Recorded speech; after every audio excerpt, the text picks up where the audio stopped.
แกสบายดีมื้อนี้มาอยู่กับซ่องคำโพรถไทยแต่งโอ้ยต่ออีกแล้วนี่สร้างประกอบให้แล้วเป็นไดบ้านนี้คือเลยนี่งามๆหน่อยหนึ่งสีเขียวว่ะซ่านเบิ่งทางน้ำมันเลยทางน้ำมันสีฟ้าจักไทยเด้เห็ดสีฟ้านี่จากหูนี่เนาะนะอ่ะแต่งามอยู่แหละงามมาหลายอย่างมันงามอยู่มาหาเบิ่งชามนุ่มเหมือนกันตอนนี้ช่างประกอบก็นี่แล้วให้การประกอบทางน้ำมันประกอบไปทางหลายๆอย่างนี่เด้ทรงนี่ไปโอ้เมื่อกี้นี่เขาเห็ดสีชุ่มนั่นเนาะสีใบพัดลมสีอันนี้มันแนวผัดอันนี้มันนี่นะนี่นะเดี๋ยวก็สีใบพัดลมฮะนะก็ถือว่าคักอยู่นี่แนมไปก็เห็นแบบเขียวๆเลยแสบตาเลยนะเขียวแบบจี๊สจ๊าสยอดโอ้นี่คือมือสั่งถาโมเมนต์สั่งคือสิบได้มือแบบนี้ปึ๊บ ต้องเปื่อนไปแล้วเติมตลอดเมื่อดีไซน์ให้เบิ่งเอง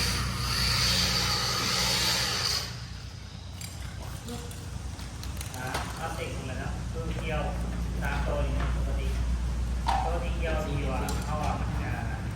เกี่ยวอ่ะคือเราง่ายตรงนี้นะคือเกี่ยวมันหวานเลยเกี่ยวมันหวานทำอะไรคือน้ำหนักมันเลยมันก็เลยเกี่ยวมันง่ายเราแก้ที่ง่ายคือว่าเอาไปที่มันไปซื้อมันขายเอาใส่เกี่ยวหนักเลยว่าจะให้ดูอยู่แล้วก็เอาตัวนี้หมุนของมันเลยหมุนหน้าไปหน้าไปหลังเราไปลองเกี่ยวแล้วก็เอาธรรมดานั่นเนาะมาใส่คือตัวนี้มาให้มันเป็นหนังตัวแป้งเกี่ยวลงไปเอาใส่เกี่ยวหนักก็ได้เหมือนกันเนาะ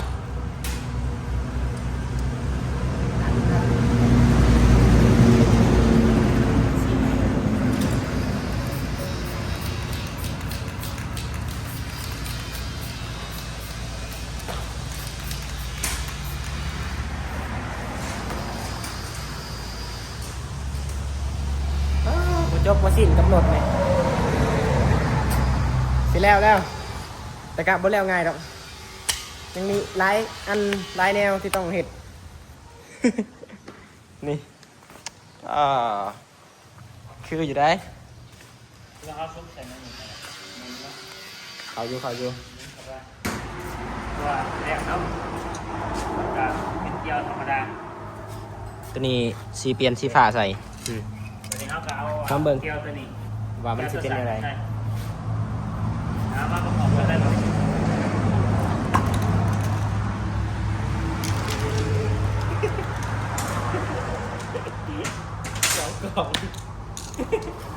สองกล่องได้สั่ง ได้ทุกคนใช้สร้างกล่อง สั่งรีวิวยัง หน่อย รีวิวจ้ะ รีวิววัน ไปเรื่อยๆสั่งก็ไป ไป เรื่ เล อย ยแล้วสั่งมีครบไปเลย ๆอยากเบิ่งซ่องสั่งก็ตามเขาเบิ่งได้รีวิวทุกอย่างช่องที่เรามียังถ่ายปั๊บมันก็ถ่ายเขาไม่ได้ถ่ายตามฤดูกาลเห็นป่ะเลยเอานี่ สั่งเห็นยังทานสั่งถ่ายลงไป เอากับรีวิวคือกัน เอาไปทุกอย่างเอาคือช่องเอาใส่ในชีวิตประจำวันคือจบเลย ตั้งกล้องมาถึงมาพี่ลองนี่ออกมานี่ปึ๊บสีฟ้าเป็นยังไง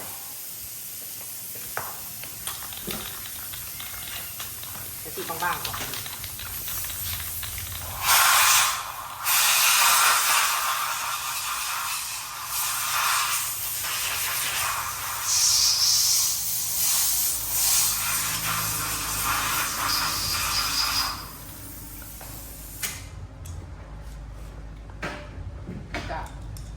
ขนาดนี้ค่ะ จับสติมตรงเล็กแล้วหนูแล้วคนที่ว่าแตงหลบไทยเมนเตอร์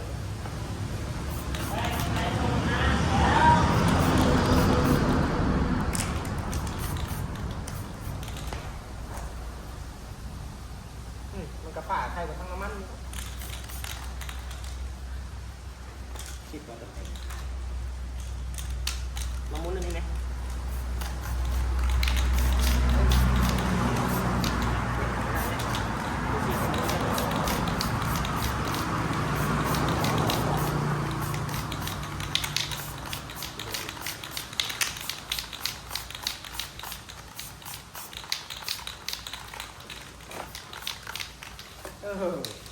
แกเป็นฟ้าอ่อน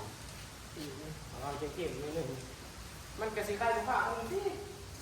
มันฟ้าไปเจออยู่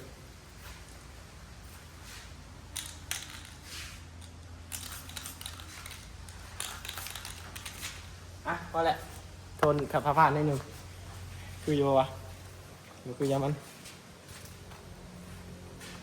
อันตัวนี้อีก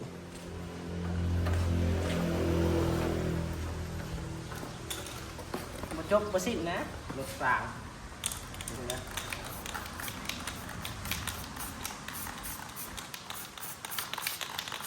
มุนนะ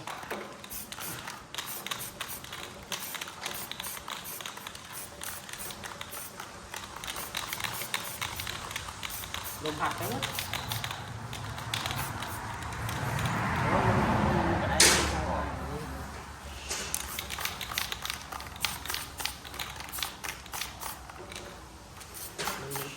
มือดีกว่าเนาะมือดีกว่ามือคอย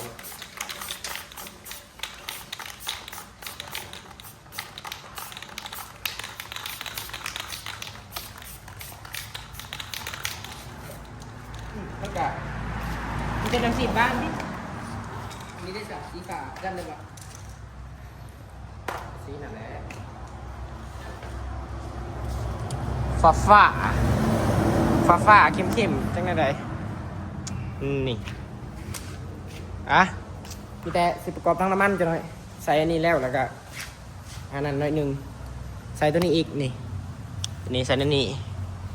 โอ้ยสิเป็นทรงเลยดิแบบ แต่งอย่างเดียวแต่งแล้วก็ใส่งาน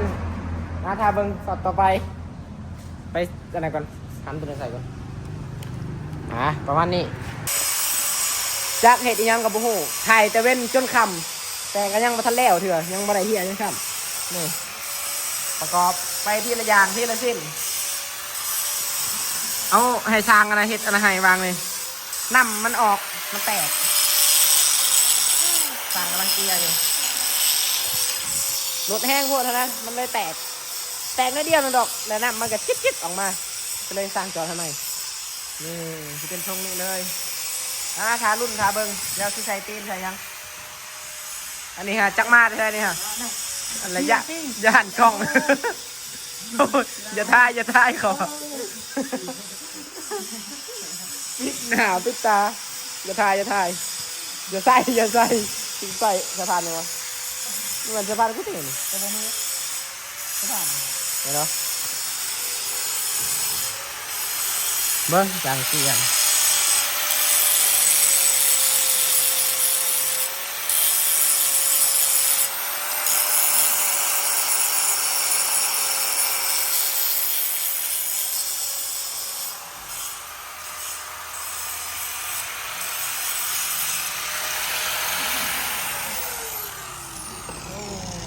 มือมันจับเหรอได้มาสั่งของแท้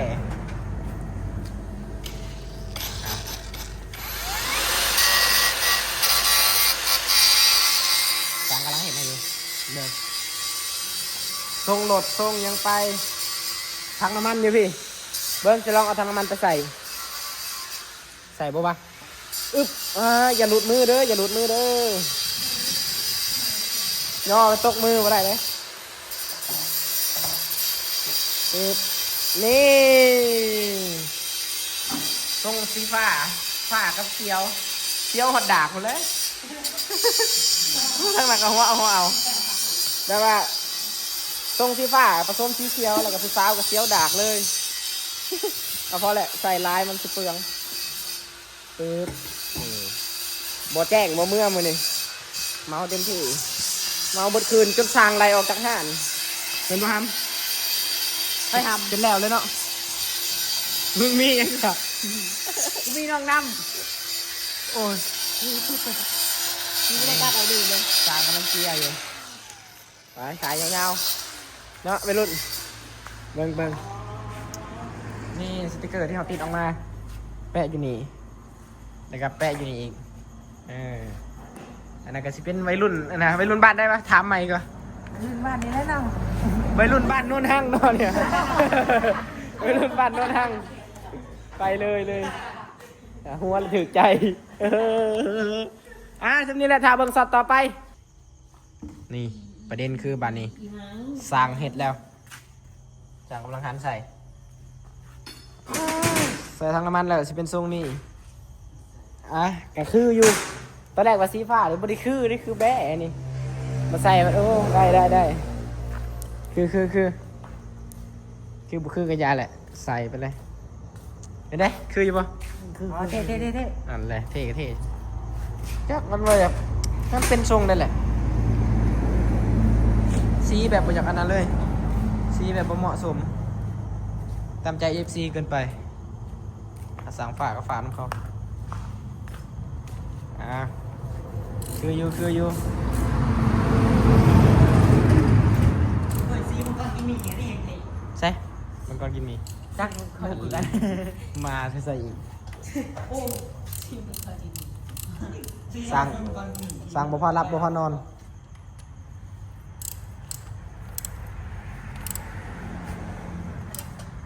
มันเป็นซีขี้โต๊ะผมจะไว้อยู่ที่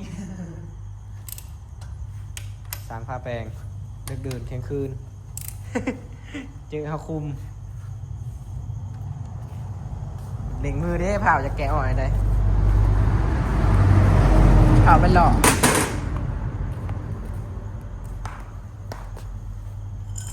นี่โอ้ยสุดหล่อท่อดัง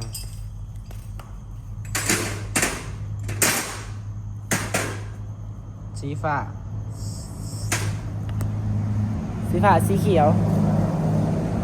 มันจะมีโหลดนะขักเลยสุดยอดลายๆมาจากนอนวะ บ่เห็นตาเห็นแต่หูดัง อัน บ่ มันเห็นนั่นแหละมันเห็นหมดเลยมันต้องไปซูจุดหาเลยมันถ่ายมาได้มัวเลยขักนี่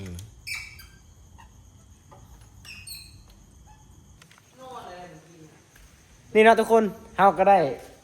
ใส่แล้วแหละตาเขาหันใส่หน่อยหนึ่งสั่งหันอันนี้ให้แล้วเลยนี่สั่งหันตัวนี้ใส่ขักแล้วบานนี้มันหัวนี่ดิวางตาบอยู่ในฮะขักบานนี้ถ่าเบิ้งถ่าติดตามตอนต่อไปคลิปนี้ก็คือซิมีประมาณนี้แหละก็ซิมีซ้ำนี่ตาเขาก็ได้ใส่ไปแล้วก็สิเป็นทรงนี่ ยังจะใส่อีกอยู่เทิงนี่เนาะใส่อยู่บางนี่เบิ้งตาตัวใดมาใส่วะ3 ตาดอก3 ตานี่มี2 สเต็ปหนึ่งนะมันบวกขักปะได้แล้วจะมีแบบระบบขมิบยังไงนี่ดิ3 ตานี่ใส่ในวางทางน้ำมันคือเขาเคยใส่แหละใส่ในเทิงนี่มืออื่นจังเบิ้งเลิกแล้วมันเลยนะตามันก็ลองใส่บางซื่อมันคือสีขักคือสีเท่นะใส่กับมาหมับเดี๋ยวแล้วนี่โอ้ยจัดไปกดขักเลยตีนมันยังมาทานใส่เลยมันเป็นทรงหนีอยู่จัดไปไปรุ่นฝากติดตามตอนต่อไปเบิ่งทรงเบิ่งยังไปทางน้ำมันกะทรงแบบนี้เลยแหละนี่ประมาณนี้เลยเนาะเขียวๆฟ้าๆคลิปนี้ก็คือสิมีประมาณนี้แหละทุกคนสำหรับใครที่เบิ่งมาฮอดตอนนี้กะกดไลค์กดแชร์กดซับสไครต์ถ่ายคลิปไปแน่ทุกคนจัดไปคลิปหน้าพอกันใหม่ EP นี้กับเบิร์ดซัมนี่จบซัมนี่อัปเดตรถกลับมาได้ซัมนี่เนาะขอบใจหลายๆสำหรับใครที่เบิ่งจบหรือว่าเบิ่งบ่จบก็ฝากกดติดตามมาแล้วจัดไป